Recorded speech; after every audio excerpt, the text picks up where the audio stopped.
Okay, so let me put this full screen. All right, so animal sacrifice was an important feature of Egyptian religion during this period. One particular beautiful sarcophagus was built just prior to the Ptolemaic rule for sacrifice of an ibis, which I'm showing you here. Just move this actually down here. And the ibis was viewed to embody the embodiment of divine wisdom. So it's really a beautiful object here. So they sacrificed the bird, and it is inside of this. It's the coffin of the ibis.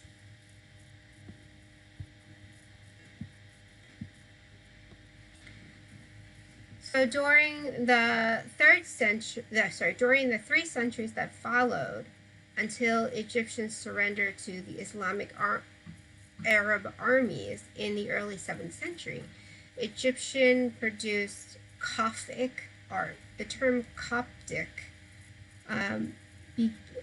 being derived from the Greek word for Egypt. However, Coptic art is also used to describe work created as late as the 11th or the 12th century AD by Christian Egyptians, or by the artists working in a conservative pre-Islamic style.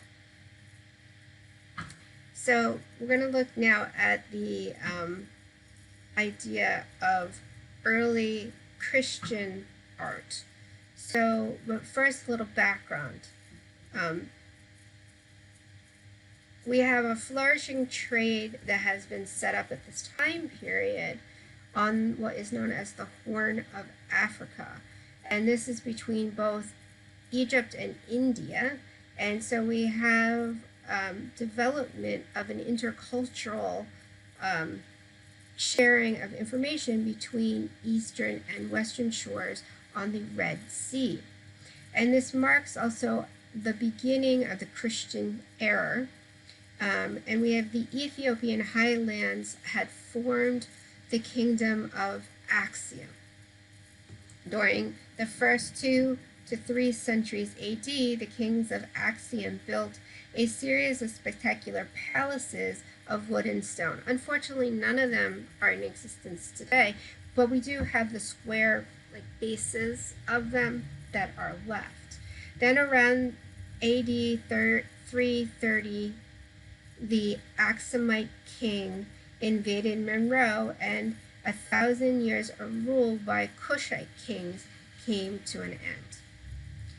And we also have around the same time, the Balana works that are similar to the objects found at Monroe. Others show late Roman or even Byzantine influence. So here I bring you one of these images. So we have reference to Ethiopia in Hebrew scriptures, and so we have the history of Ethiopia. If you look at it, first they're very influenced by the Israelites, and we actually have still today many Jewish people that live in Ethiopia. And then during the 4th century AD, Judaism was joined in Ethiopian highlands by Christianity. And we begin to have these images like this that are being shown. And it's in actually Ethiopia that Christianity, as it's becoming accepted, it coincides with the Roman Empire's conversion to Christianity. And in Ethiopia, we have the first images of coins with crosses on them. And so here I show you this image of Madonna and Child with the bishop. And so you can kind of recognize this, that here we have, it's a very, European white-skinned person of still the Mary and Child, But we have the bishop here from Ethiopia with darker skins. I think that's very interesting to point out, and how it's being accepted into the area of Ethiopia as one of the official religions. And even today in Ethiopia, we have a lot of, as I said, Jewish people and also Christian people, Catholic people. And it's beautifully done in what is a flatter image. When we look at European art, a flatter image, but at this time of when this is being created, this is actually the style of art when we're going into what becomes known as the Byzantine style, where we have flattening out of images. So it coincides with that.